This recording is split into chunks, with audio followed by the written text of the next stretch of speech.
मणये हि वादिकारस्ते मा फलेषु कदाचनम। Action is thy duty, reward is not thy concern. कर्म किए जा फल की इच्छा मत कर रहे इंसान। It is said bye Lord Krishna. दोस्तों, मैं doctor Choubey, motivational speaker, poet and writer. आज जब मैंने वीडियो पिछला बनाया उसमें मैंने कहा था the most powerful person in the world, the most powerful personality in the world. तो आप लोगों ने जो कमेंट्स भेजे, तो what is the difference between a greatest person and the strongest and most powerful person. So I am today explaining about the greatest person, the greatest personality of the world. दुनिया का सबसे महान व्यक्तित्व। आज जैसा आप लोगों ने कमेंट किया उसी पे मैं बोल रहा हूँ, दुनिया का सबसे महान व्यक्तित्व। तो देखिए आप, कर्म प्रधान विश्व रच राखा। कर्मों पे किसने अधिक जोर दिया है? शरीर और आत्मा, परमात्मा। नैनम छिद्यन्ति शास्त्राणि नैनम दहति पावकः न चैनम क्लेदयन्त्यापो न शोषयति मारुता। तो ये गीता भगवान कृष्ण के द्वारा मुखरित हुई, जिसमें 700 श्लोक हैं। प्रथम श्लोक धर्म क्षेत्रे कुरुक्षेत्रे संवेताय तो सभा, यहाँ से गीता का प्रारंभ है। और गीता का पूरे का सार है न्याय और अन्याय, मेडिटेशन, परमात्मा, ईश्वर। तो आज का जो सबसे महान व्यक्तित्व दुनिया का, वो है भगवान कृष्ण। किस तरीके से? देखिए, जहाँ जो लोग उन पर आरोप लगाते हैं या कहते हैं कि वो लीलाएं की, उन्होंने गोपियों को छेड़ा, तो वो लोग ध्यान से इस वीडियो को सुन लें। जब महाभारत का अंत हुआ है, और महाभारत का अंत के साथ अश्वत्थामा यानी गुरु द्रोणाचार्य का पुत्र अश्वत्थामा, उसने उत्तरा के गर्भ को भी जब जो है नष्ट कर दिया था, तो कौरवों का तो वंश खत्म हो चुका था, वंशहान हो चुकी थी कौरवों की। और पांडवों के का अंतिम वारिस उत्तरा का पुत्र था, जो अभिमन्यु की पत्नी थी।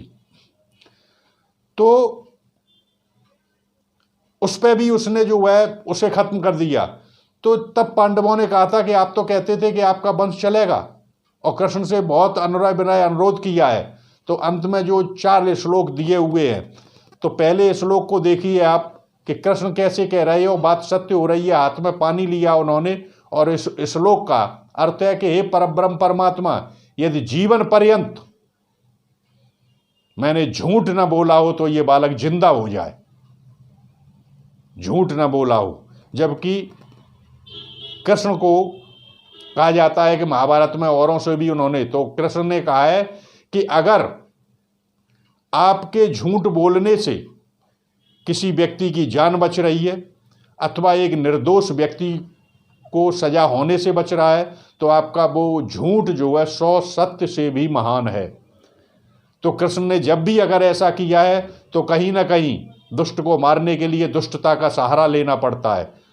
दूसरे श्लोक का अर्थ है कि हे परब्रह्म परमात्मा, यार जीवन पर्यंत मैंने रण में पीठ न दिखाई हो तो ये बालक जीवित हो जाए। जबकि कृष्ण का पर्यायवाची है रण छोड़। कहते हैं मथुरा छोड़ के भागे कई बार, जब जरासंध आक्रमण करता था। तो देखिए, कई गुना सेना थी, जरासंध की सेना बहुत ज्यादा थी।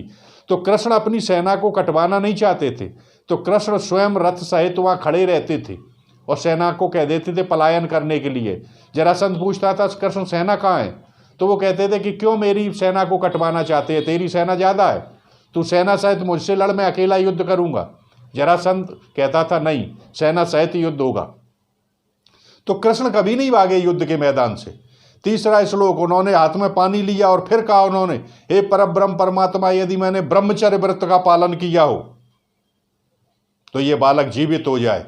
जबकि कृष्ण पे आरोप लगाए जाते हैं कि छलिया थे, उनका भी मैं अभी उत्तर दूंगा। लेकिन आप लोग सोच लें, 8 प्रकार के ब्रह्मचारी होते हैं, जिसमें एक ब्रह्मचारी होता है नैष्टिक ब्रह्मचारी, जो पर स्त्री गमन कभी नहीं करता। तो वो नैष्टिक ब्रह्मचारी थे राम और कृष्ण दोनों। चौथा श्लोक उन्होंने कहा है कि हे परब्रह्म परमात्मा, मैंने सदैव न्याय का साथ दिया हो और अन्याय का विरोध किया हो तो ये बालक जीवित हो जाए। और चौथे श्लोक का पानी जैसे ही उन्होंने बालक पे मारा तो परीक्षित का बालक जो है जीवित हो गया था। तो न्याय और अन्याय। अब कहते हैं कि कृष्ण ने अन्याय करवा दिया कौरवों के साथ, नहीं, दुष्ट के साथ दुष्टता की थी। आप देखिए कि महाभारत खत्म होने पर जब इन्होंने कुंती के पैर छूने के लिए झुके हैं तो कुंती पीछे हट गई और कुंती ने कहा था कि कृष्ण, तुमने मेरा वंश खत्म करवा दिया, मैं तुम्हें शाप देती हूं कि तुम्हारे देखते देखते तुम्हारा वंश खत्म हो जाएगा, यदुवंश। तो कृष्ण पीछे हटे हैं और मुस्कराए हैं और उन्होंने कहा है कि आप अपनी जिह्वा क्यों खराब करती हैं।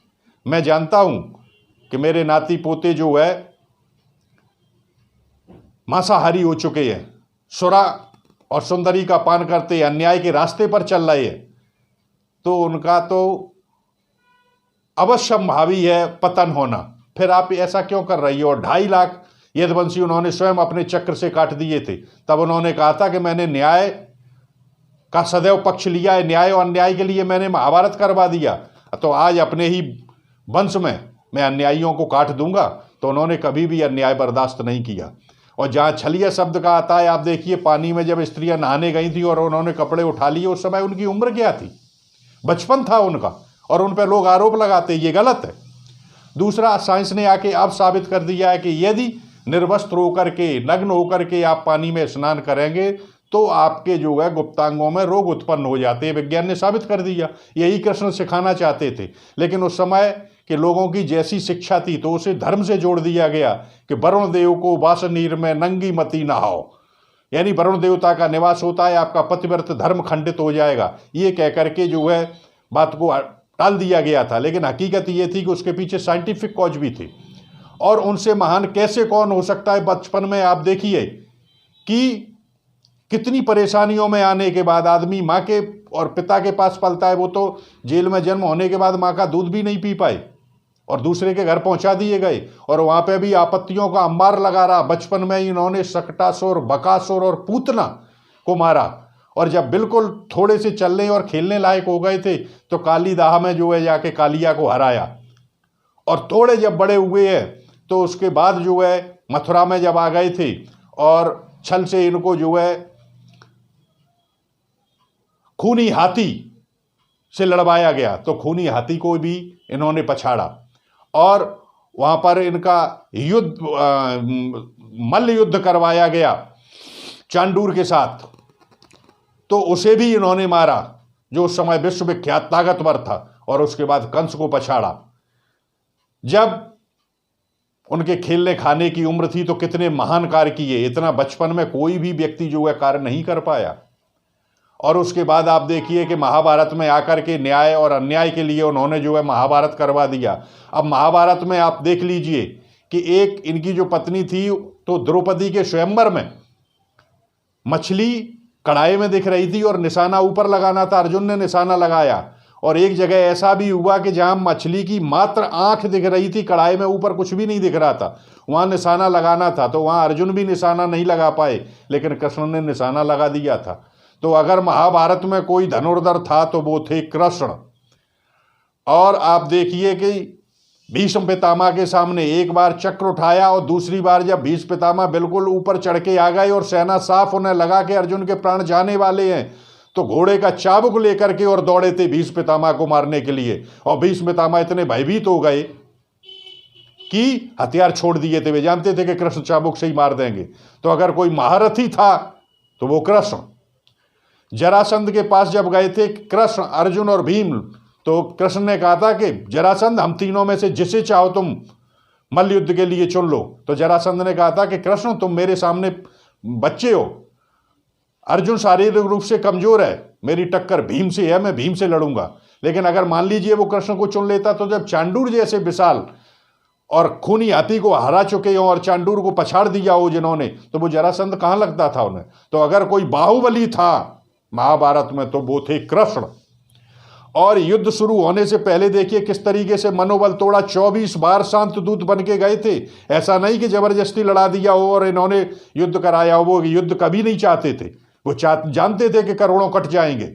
तो 24वीं बार जब गए हैं और उन्होंने कहा है कि मात्र 5 गांव दे दो, तो उसने कहा था कि सुई की नोक के बराबर नहीं दूंगा। तो उन्होंने कहा था तुम अन्याय कर रहे हो, युद्ध के लिए तैयार रहो। तो उसने कहा था कि तू युद्ध करवाएगा, गिरफ्तार कर लो इसे मधुसूदन को। तो वहीं कृष्ण ने कहा था कि दुर्योधन, मति भ्रष्ट हो चुकी है तुम्हारी, पाप की कमाई को खा खा कर। तुम्हारे पिता यहाँ बैठे हुए 20 पितामह बैठे हैं, गुरु द्रोणाचार्य, कृपाचार्य बैठे हुए, इनसे पूछो। ये 24 महारथी जो दरबार में बैठे हैं, युद्ध से पहले ही मार दूंगा, युद्ध से पहले ही युद्ध खत्म कर दूंगा।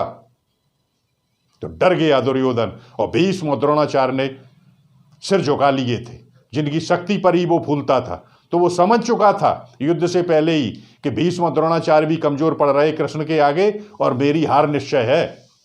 लेकिन फिर भी उसकी बुद्धि, विनाश काले विपरीत बुद्धि, युद्ध किया और अंत में परिणाम यही हुआ।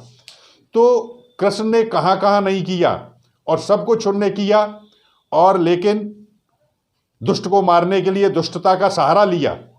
तो सबसे महाभारत में भी अगर सबसे महान थे, जबकि उम्र में सबसे छोटे थे, तो कितने कितने महान कार्य किए इन्होंने। कर्म पर जो है कहा उन्होंने, मेडिटेशन के लिए कहा उन्होंने, नैनम छिद्यंति शास्त्राणि नैनम दहति पापका न चैनम कलदयन्त्यापो न शोषयति मारुता। तो उन्होंने कहा था आत्मा तो अमर है, शरीर परिवर्तन होते रहते हैं। शरीर जैसे कपड़े छोड़ करके आत्मा, शरीर अपना कपड़ा एक फट जाता है, बदल देता है, ऐसे ही शरीर जो है जब जर्जर हो जाता है तो आत्मा उसे बदल देती है, क्योंकि आत्मा अमर है। तो कृष्ण ने कितने बचपन से लेकर के और लास्ट तक कितने महान कार्य किए। तो the bravest person of the whole universe, bravest personality of the whole universe Krishna को कह सकते। कृष्णात परम तत्व हम न जाने, कृष्ण से भी महान कुछ है मैं नहीं जानता। तो दोस्तों, चैनल को अधिक से अधिक सब्सक्राइब करें, शेयर करें, कमेंट्स भेजें कि आपको कैसा लगा, और अगला कमेंट भेजें। जय श्री कृष्ण।